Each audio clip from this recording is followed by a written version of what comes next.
Hello everyone, good day and welcome to the channel.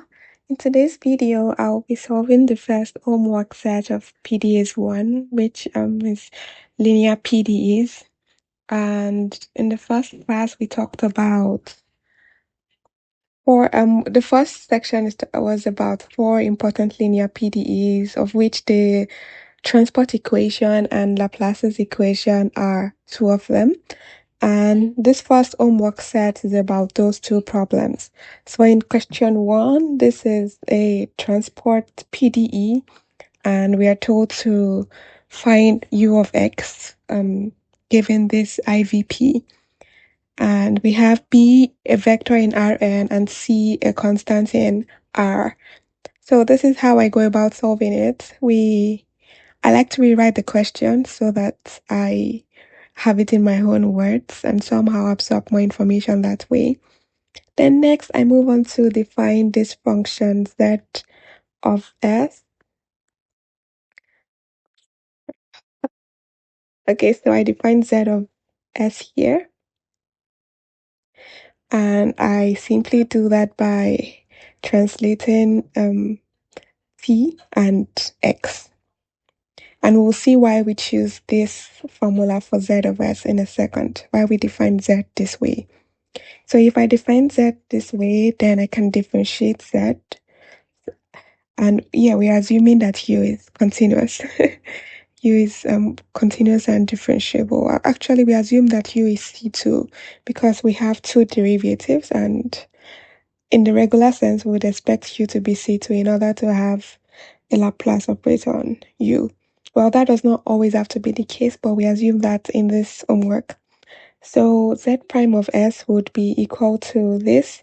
So we differentiate partially with respect to the 2 variables of u first, and then we differentiate those variables x plus sb and t plus s with respect to s. And now we have this here for z prime of s. Now, if we go back to the equation, that's the question, we know that this term, which is the same term we have as z of s, is equal to minus cu, because we can subtract cu from both sides and have that on the right hand side. So I come back here and I substitute this term here with minus t u of s plus sb t plus s. And since from here that is our z of s, I replace that with z of s.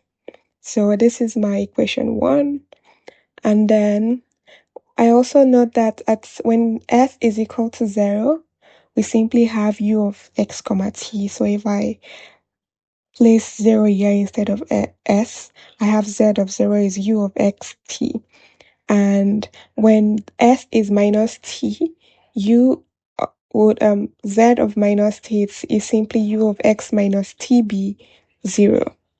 So take note of these 2 points because we'll use them soon. So first we start with saying that we have this ODE.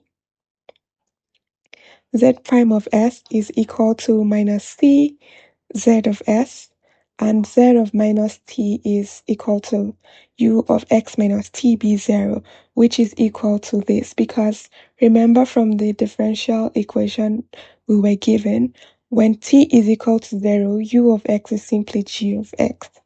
So that's why we have this. And I solve this ODE. I can easily solve this ODE by separating variables. So I simply divide through by z and then integrate. When I integrate, I obtain this, and then finally I have 4 as the solution to the ODE, at least before I use the conditions I was given or that we obtained.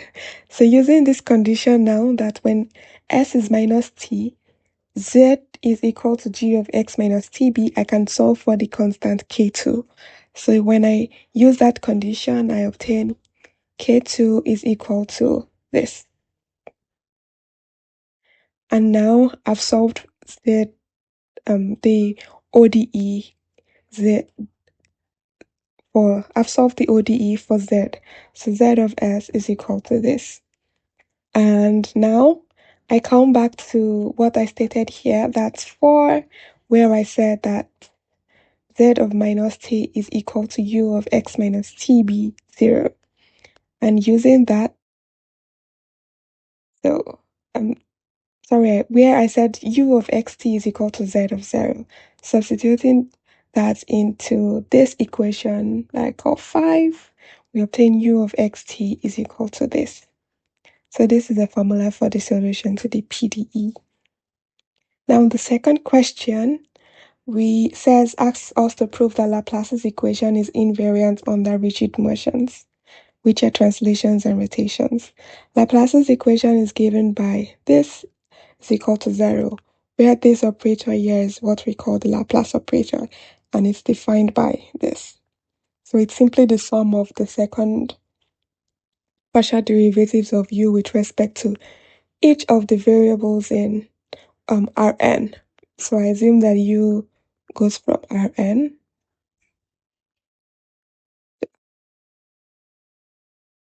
So we do that, and this is necessary.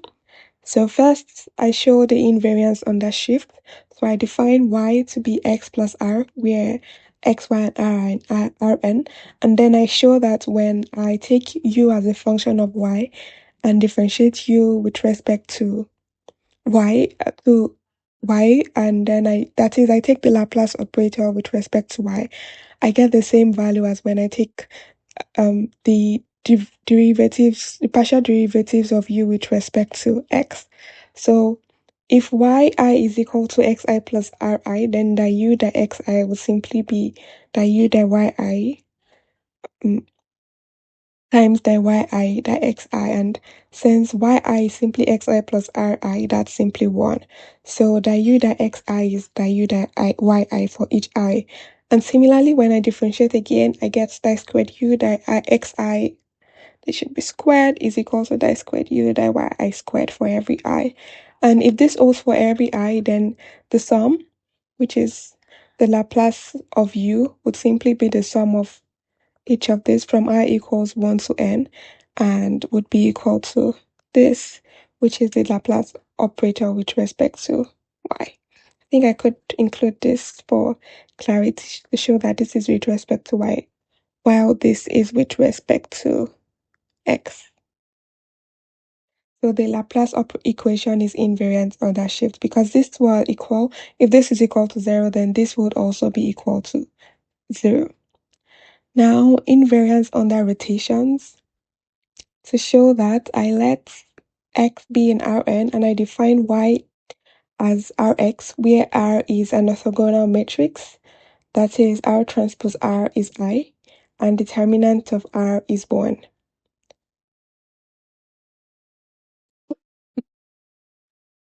So if y is equal to Rx, then yi would be equal to this, which is simply what I get when I multiply this matrix, R1, 1, 1, n, all the way to R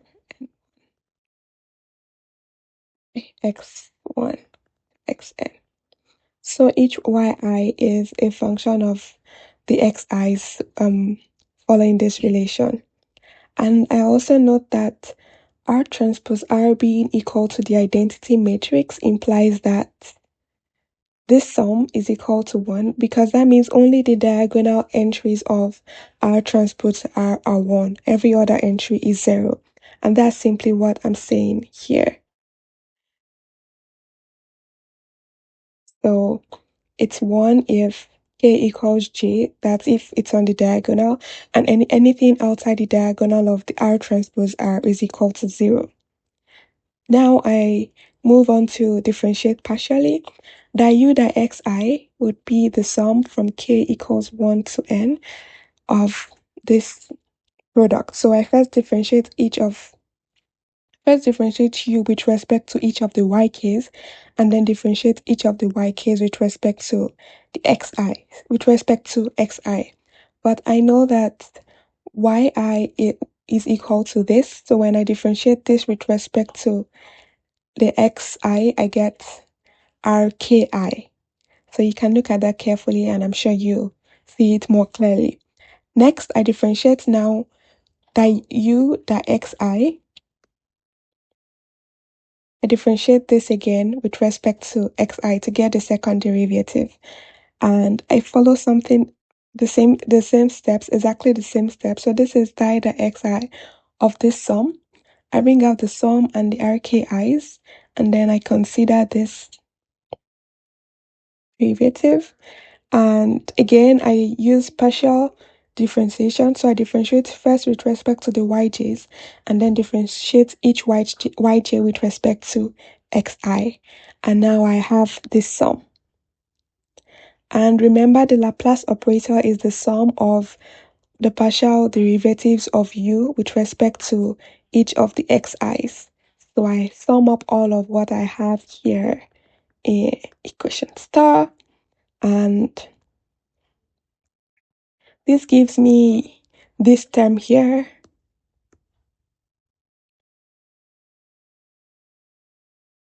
And remember now what we said about this term. This is simply, these entries here are the entries in R transpose R. And we know that when k is equal to j, this is equal to 1. Otherwise, it's equal to 0. And when we substitute that when we substitute that identity into this equation, we now have that the Laplace of u, or the Laplacian of u, is simply equal to this sum. And this is the Laplacian of u with respect to y. So I can write this way and this way. So this holds for any r. So for any rotation of variable x, this should be small x, we can conclude that the Laplace, and because this holds for every r, we can conclude that the Laplace equation is rotation invariant. So that's all. See you next week for the next set of exercises. Let me know if you have any questions, and I'll be glad to answer in the comments.